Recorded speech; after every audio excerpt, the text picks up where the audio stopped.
I used to write a lot as a kid, and I loved it. But we prioritized social studies over putting a pencil to paper and just letting go. How many people lost that ability because it wasn't fostered? I guarantee that everybody watching this video was force-fed books that they didn't want to read in middle school and high school, and it destroyed any passion that they had for reading. And not everybody picks that back up again. And if reading's not your thing, that's fine. But how different of a world would we live in? How much better people in a society would we be if that had remained? How many better writers would be in the world? Jordan Peterson always says that the two most important things that you can do are read and write. They help you become more articulate. And I can tell you from personal experience that ever since I've started writing these essays and trying to turn them into videos, that it has compounded. Each idea spawns a new idea. Each thought spawns a new thought. It's just a snowball effect. We weren't taught to push boundaries. We were told to follow the rules and to learn one way, and that was the only way. But that's not how the world works. We were prepared for a rigid world. But the world is abstract and ever-changing. So many people get lost in that adjustment. And that's what I'm trying to do with this channel, is provide a new way of thinking, a new perspective, a guide of sorts. I remember I wrote this superhero story in 2nd grade, and my teacher was so impressed that she called home and left a voicemail for my parents.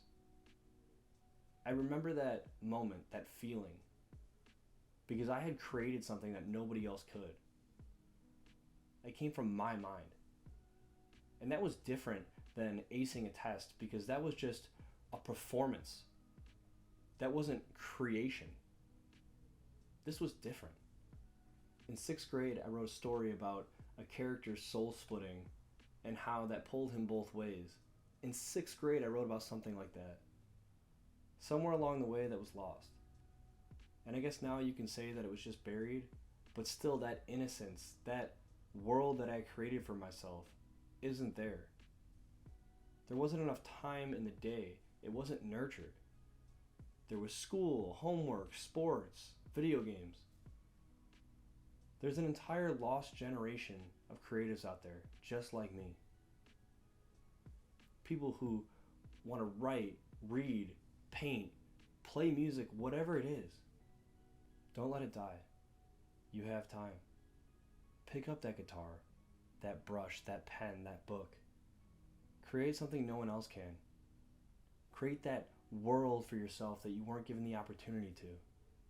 And foster the creativity of those around you. Your family, your friends, a niece or a nephew, your own kids. And please, for the love of God, if you're a teacher, foster the creativity of those kids. And not your idea of what creativity should be, but the idea in their mind. If that kid in the back of the room wants to finish drawing his Charizard in a Pokemon stadium, let him thrive. If that girl wants to spend a couple more minutes finishing her book, give that to her. And if that kid blows you away with the story that they wrote, and it makes you want to call home and leave a voicemail, please foster that creativity. Creativity isn't dead. It's just lost its way.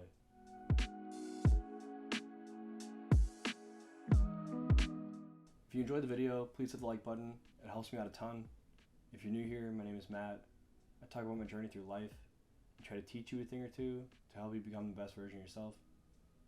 If you enjoyed my content, please consider subscribing so you don't miss a new video. And please, please, please share my video. It would mean the world to me. Until I see you guys next time, God bless.